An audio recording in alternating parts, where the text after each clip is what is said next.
بسم اللہ الرحمن الرحیم۔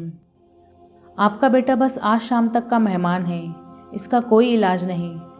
ڈاکٹر کے یہ الفاظ سن کر مولانا رو پڑے۔ اپنے بیٹے کو گھر لے آئے۔ گھر میں کھڑے اپنے بیٹے کی خدمت کر رہے تھے کہ دروازے پر دستک ہوئی۔ مولانا دروازے پر گئے۔ باہر ایک بوڑھے شخص کو کھڑا پایا۔ حضرت نے سلام دعا کے بعد پوچھا، بابا جی خیریت سے آئے ہو؟ وہ کہنے لگا، خیریت سے کہاں آیا ہوں، ہمارے علاقے میں ایک قادیانی مبلغ آیا ہوا ہے، وہ لوگوں کو گمراہ کر رہا ہے، پوری امت گمراہ ہو رہی ہے اور آپ گھر میں کھڑے ہیں۔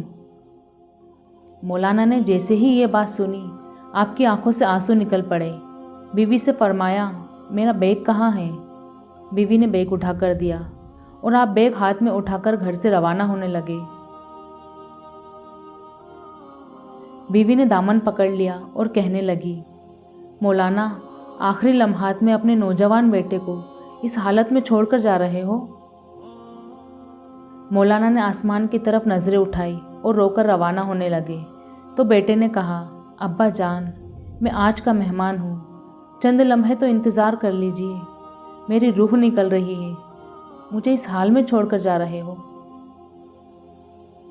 مولانا نے اپنے نوجوان بیٹے کو چوما، رونے لگے اور فرمایا، اے بیٹے بات یہ ہے کہ میں محمد صلی اللہ علیہ وسلم کے دین کی خاطر جا رہا ہوں، کل قیامت کے دن حوض کوثر پر ہماری تمہاری ملاقات ہو جائے گی۔ یہ فرمایا اور گھر سے روانہ ہو گئے۔ ابھی بس میں بیٹھے ہی تھے کہ چند لوگ دوڑے دوڑے آئے اور کہنے لگے کہ مولانا آپ کا بیٹا فوت ہو گیا ہے، اس کا جنازہ پڑھا کر جائیں۔ مولانا نے آسمان کی طرف نظریں اٹھائی اور رو کر فرمانے لگے، جنازہ پڑھانا فرض کفایہ ہے اور امت محمد کو گمراہی سے بچانا فرض عین ہے۔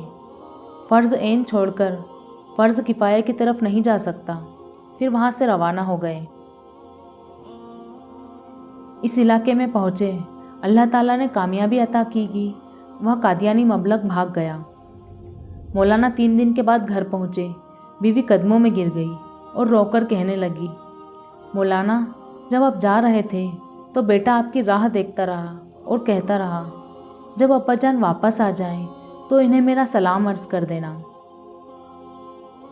مولانا نے جب یہ سنا تو فوراً اپنے بیٹے کی قبر پر گئے اور دعا مانگنے لگے، اے اللہ ختم نبوت کے وسیلے سے میرے بیٹے کی قبر کو جنت کا باغ بنا دے۔ مولانا دعا مانگ کر گھر واپس آئے تو رات کو بیٹے کو خواب میں دیکھا۔ بیٹے نے اپنے ابا سے ملاقات کی اور کہا کہ آپ صلی اللہ علیہ وسلم کی قسم، ختم نبوت کے وسیلے سے اللہ تعالیٰ نے میری قبر کو جنت کا باغ بنا دیا۔ ختم نبوت کے اس مجاہد کو دنیا مولانا غلام غوث ہزاری رحمۃ اللہ کے نام سے جانتی ہے۔